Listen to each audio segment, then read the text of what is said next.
Their echoes reverberate and shatter everything they touch. The territory shakes apart, the Spiritron energy disperses. I thought Altera and her forces were strong, but this is something else entirely, infused to the core with unspeakably lethal power. The structure around us is shattering like glass. At first the Titan was targeting us, now she's smashing everything in sight. She screams and destroys, she turns and destroys, she breathes and destroys. As long as the Titan exists, nothing else can.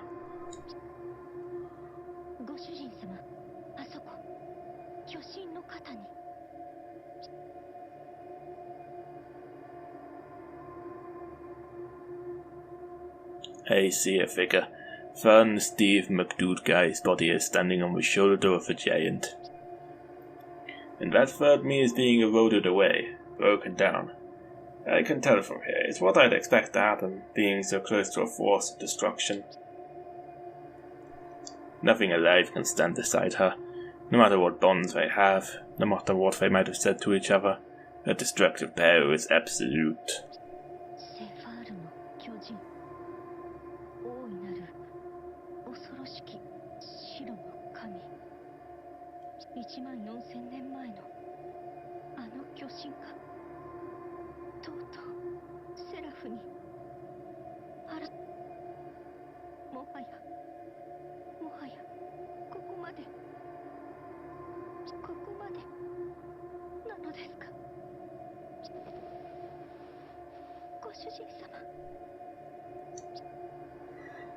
Through a quivering lift, Castor speaks my name.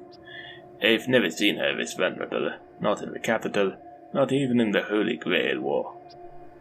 I can't think of anything comforting to say. All I can do is stare back. Her eyes flicker with fear, anxiety, even despair.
The realization falls into my chest with a thud. So that's what she's been building up to all this time. She knows the ending's sad, so she wants to close the book before we get there. That's the only solution to a problem she's always had. Cast is a sorcerer, a supernatural fox, and she even holds the spark of the sun inside her, but that also makes her part of eternity, of rules she can't ever go against. The notion of anything having an end is unbearable to her. Anything like a peaceful relationship between a human and an anti-hero, or like a world doomed to the inevitable. That's why she wants to bring down the curtain while the music is still playing. But she knows that would spell death for me. She wants to end it all, but she doesn't want me to die. She's been trying to keep all that turmoil buried under her throne. even though her heartless persona could have driven me to hate her. Or maybe that's what she wanted, for me to lose all affection for her and walk away on my own terms, make it easier for her that way. ごめんなさい。そんな私のわがままの結果がこの光景です。あの巨神には勝ちようがない。世界は救いようがない。あなたを救うことはできないと分かっていた。分かっていたから私は封じたはずの警告モードを目覚めさせた。抗うためではなく、戦うためではなく、ただほんのひととき歌方の夢を見るために。仕方ないのです。だって私たちは以前あの巨神に敗れている。私たちだけではあの優勢にはかなわないとこの体が味わっているのです。私は太陽の化身、その分霊ならばこそ14000年前の全てを知っている。 She's just waiting around and letting you get all of this emotion out of the way. あれに敗れ去ったのは地上の生物だけではなく、人の起こした文明だけでもない。擬神化された世界さえ次々、天空も大地も海も太陽も穂村も森も、知恵は一切の意味をなさず、愛も絆も荒れ狂う巨神へは届くことなく、死もあれを殺すことはできなかった。戦いと争いの概念さえ同じこと。その剣を持ってあれを両断することはかなわない。そんな恐ろしきものがいずれ来たると私は知っていた。いいえ、知ってしまったのです。いずれではなく、時計の針がわずかに動いただけでその時は訪れると。だから私は。 I get it. Castor was ready to witness this scene. Not from a premonition, but from her own experience, or at least the experience of another version of herself. When the Emperor Star arrives, the world ends. The Mooncell automaton can't stop that. Every life form and civilization on Earth will be destroyed, just like it was 14,000 years ago. But Castor still hoped, wished, prayed, simply to live with me. どうかお許しください、マスター。浅ましくも卑しい私の行いを私は諦めました。もはや世界に明日はありません。なら私は限界まであなたに仕えたかった。あなたに。I think back to every event since I woke up in the Millennium Capital. It's hard to say how much time has passed. It feels like both an eternity and the blink of an eye. I remember talking with Elizabeth earlier. I told her I believed in Castor. I believed she had a reason for her un-Castor-like behavior. And for the construction of Millennium Capital, so I got with the heartburn there. Not figuratively, this scene stirs no emotions in me. I believe she'd reveal it to me in the end. And now she has. I am glad I had faith in you, Castor. This bullshit emotional arc has apparently just been built into this. And thank you for wanting to be by my side, for choosing me even after you've given up on everything else. I want to thank you from the bottom of my heart. But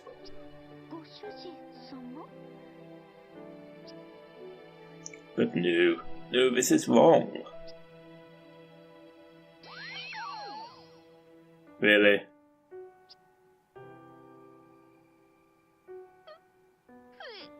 ご主人様、やはり私では叶いませんか。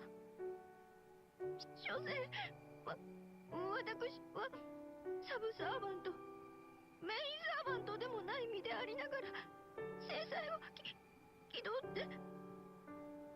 私ごとき共に朽ちるのを望むの。出過ぎた願い。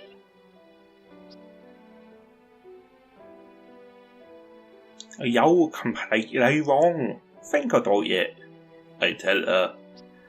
Not about accepting the end. After all, eternity is way too long for a human being. She gives another sob. I give her a smile. It's going to be a curtain call someday. That's just life. I want to spend what life with you. If it's at the end, might as well go out with a bang. We can go out on a sour note. We can go out on a sour note like this. No matter how long the band plays on this sinking ship. But you know what the worst part is? It doesn't like you, Castor. I tell her. Whatever you and I stand together and face at the end, we've got to be smiling, because we have all these wonderful memories behind us. We don't want to go out gnashing our teeth. You know what? This year is over. Let's leave the catheter behind. Don't get me wrong, your Queen of Hearts act has its charms, but your bright eyes, your cheerful voice, the loveliest smile I've ever seen. I tell her, I like the life of you. It shines like the sun, the best.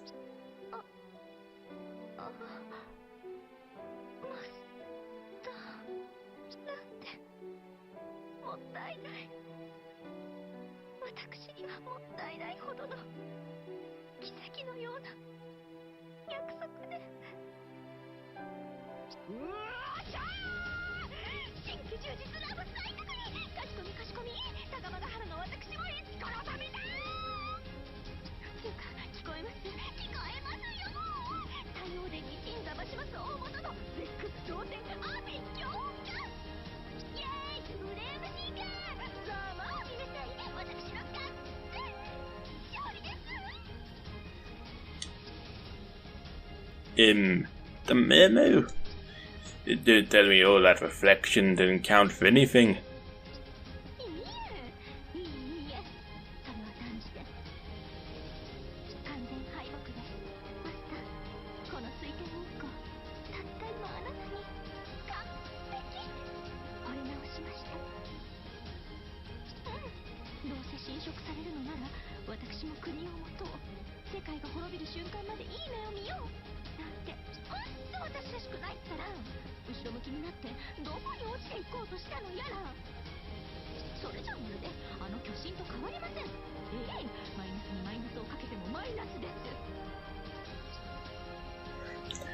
Technically, you can get a positive number that way. Actually, I'm not sure you can. I know she's done a roll. She shouldn't get that wrong. Then again, I'm sure she was speaking figuratively, so I shouldn't put the brakes on her here. Especially since she's talking herself out of her harlot mode, which is a stupid name for it. I'll just stand back and enjoy the moment. The one true sun is rising over zero dark. Its golden glimmer fills my eyes.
界なんてどうでもいいですが、ご主人様の未来を汚す者に容赦はねえ。愛しの旦那様に指一本触れさせません。いざ参ります。ハッピーウェディングサンシャイン。全霊行使全開稼働。漁師も魔力も何のその。今の私あなたへのラブ玉もラブマー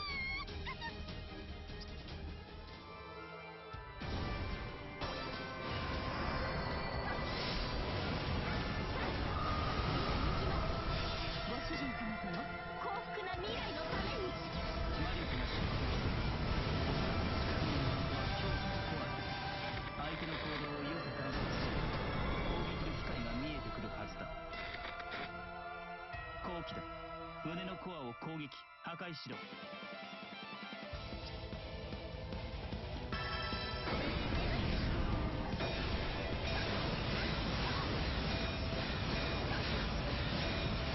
In Mooncroft's mode to break this shield, don't I?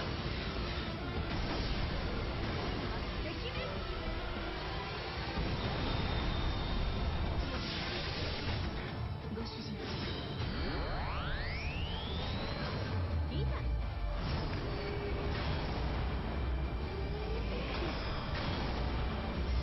う。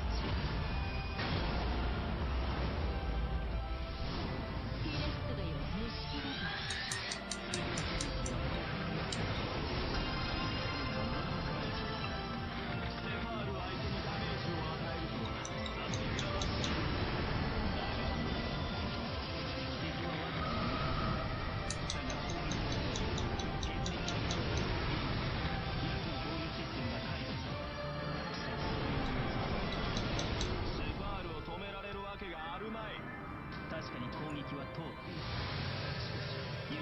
How can we lose? We don't even know what you're evil in this timeline.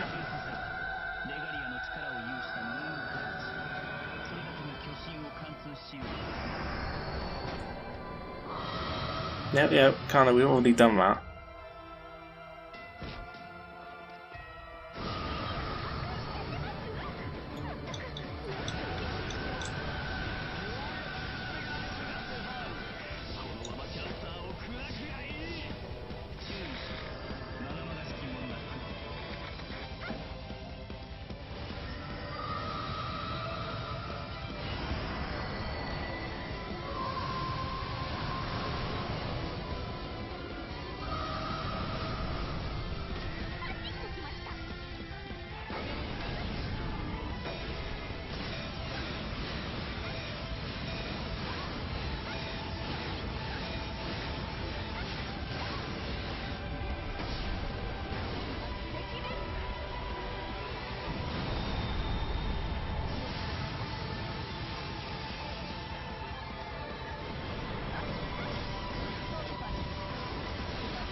Unleashes her fatal attack. Perfectly aimed, it flares right into the Titan Altair's chest. In terms of scale, it's minuscule compared to the giant, but it's packed with everything Tamamo has. At the same time, it takes the life, the future of the maiden in white. They hear her scream, I feel a hole in my chest, not from my pain, nor my mind pains, but from the pain of the third fun Steve McDood guy. That fun Steve McDood guy stays with her terror, ready to die with her. I have no words. All I can do is be a witness.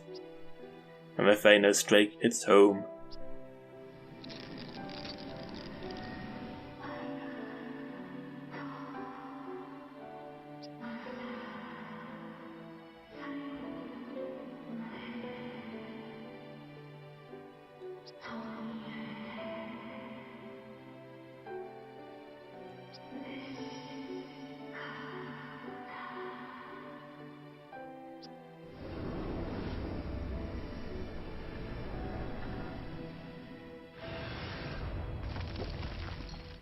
The giant goddess crumbles. Its digital body, made to walk upon Seraph, is lost, as are its mind and soul. With its mana gone, it falls away in a rain of inorganic wreckage. What had moments ago been a mighty titan now scatters into piles of debris. There, I see something. A face I know all too well. My own. The third fun Steve McDood guy is standing there in the midst of the raining rubble, knowing full well what will happen next. You couldn't bring out your true power, Terror. So I'll do what I need to do.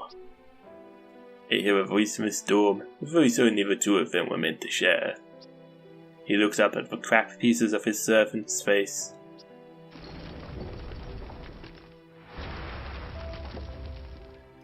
A torrent of ruin comes crashing down towards the other me.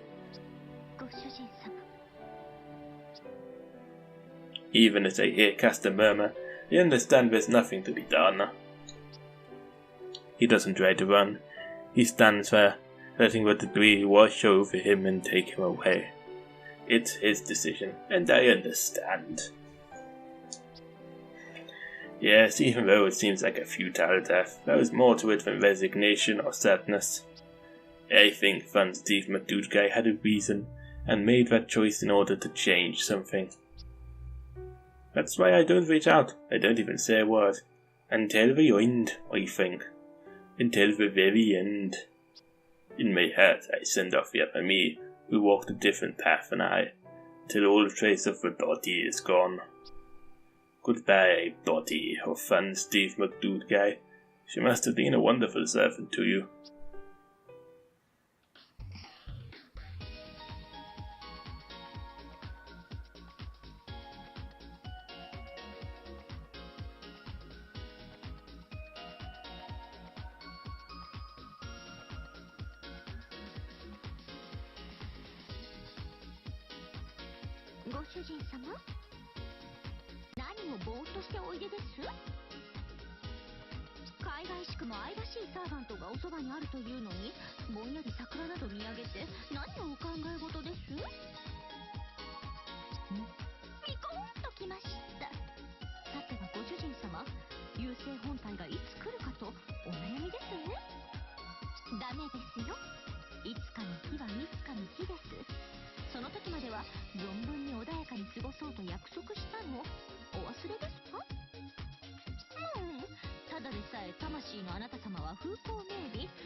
Can't wait for that. So I'll do what Caster says and swallow my worries of the future for now. The capital is in full bloom, and my only servant is right next to me. with brightly coloured hair, rose golden eyes. Yeah, she has 1,000 times more lovable like this.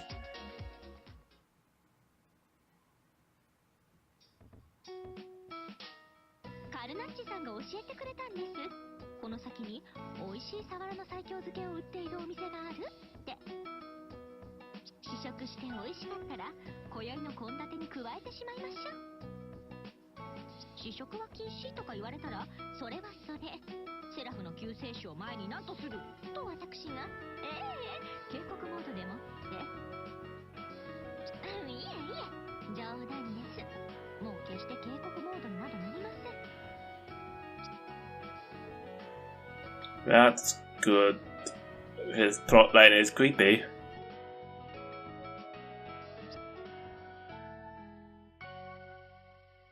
Plotline is creepy.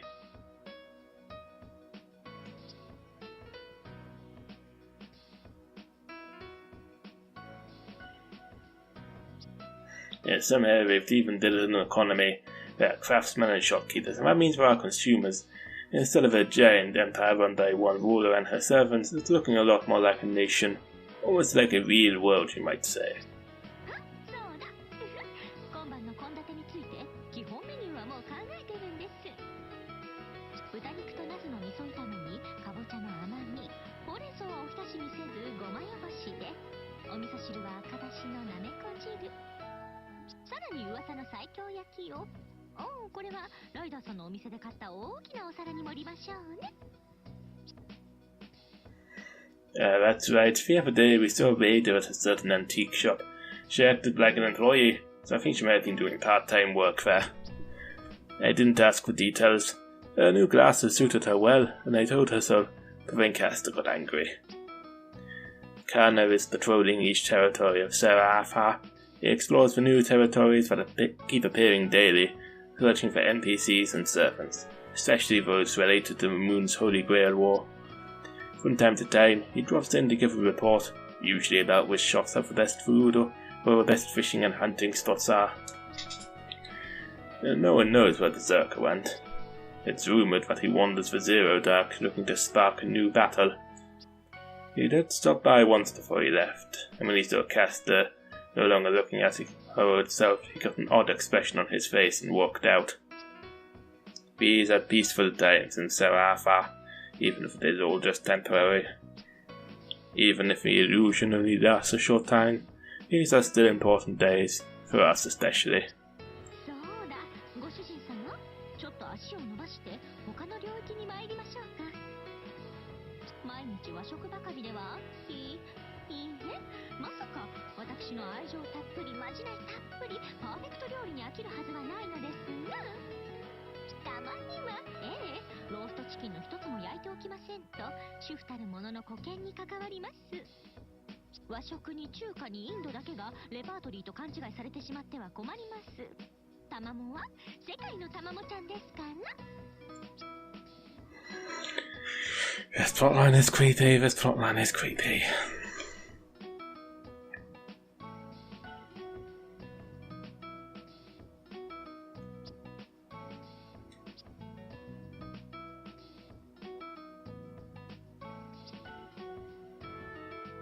Why are we talking about curry?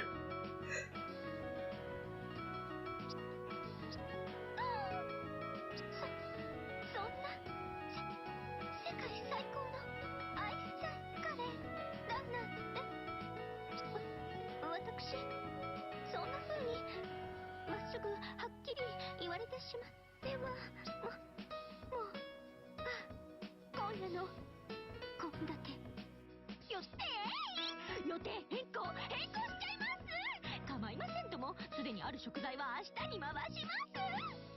最高のお肉、最高のお芋、最高の玉ねぎ、人参、それに最高の香辛料と最高のお鍋を持っていざ。今夜はカレーライスに決まり。たっぷり食べてたっぷり精をつけてくださいましね、旦那様。 Why are we still talking about food? Oh, good God. Although one potential problem. Yes, good God. なんて冗談です。何でもお好きなものをおっしゃってください。良き妻として、良きサーバントとして、共に最後を迎える伴侶として。我がさん、旦那様、今晩のお夕飯、何がよろしいです？ Why are we still talking about food? This is so dull.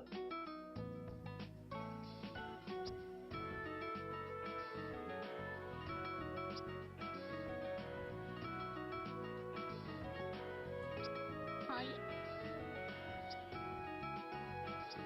もしかして私、インド式警告モードのお話、あなたにしてませんでした？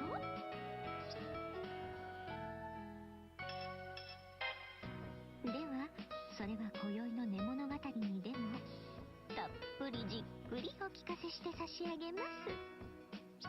ともかく、あなたにそう言っていただけるのなら遠慮はしません。しませんから。行き過ぎたら、今度は叱ってくださいましね。きっと私、立ち止まってみせます。いつまでも、ね、最後の時を迎えるその瞬間まで。こうしてあなたと寄り添い過ごすために。 Thank God it's over.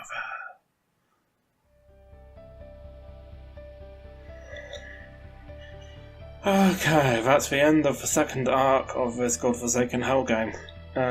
We'll be back with side stories and the third arc at some point. Who even knows when? Soon, I think. Don't have much else on the schedule.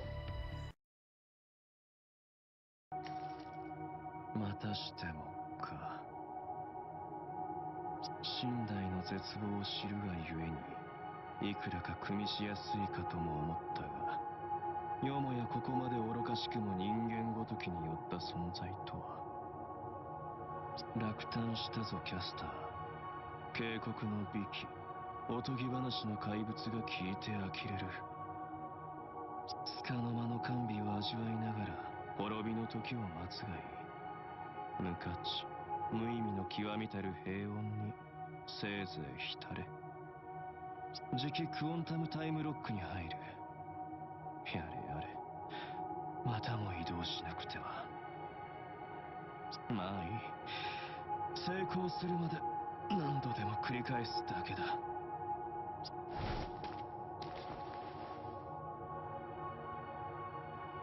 お前も共に来い。これよりスライドを始める。無意味、無価値ね。黙ってついてこい。お前には別の重要な役目を与えよう。レガリアの完全なる破壊とムーンセル中枢の陥落。我らはいずれ必ず完璧にこれを果たす。